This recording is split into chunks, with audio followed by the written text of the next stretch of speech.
Hi, this is Becky at Leonard's Golf, sending you another video, short game, the little pitch shot. You've heard my discussion about hinging on the backswing and then turning on the way through. So you'll see there's a hinge, good shoulder turn, and then we hold the hinge and turn the body.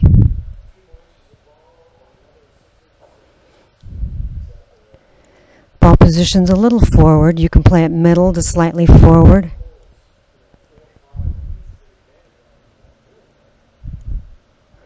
You're also going to notice that toe the club up, hinge,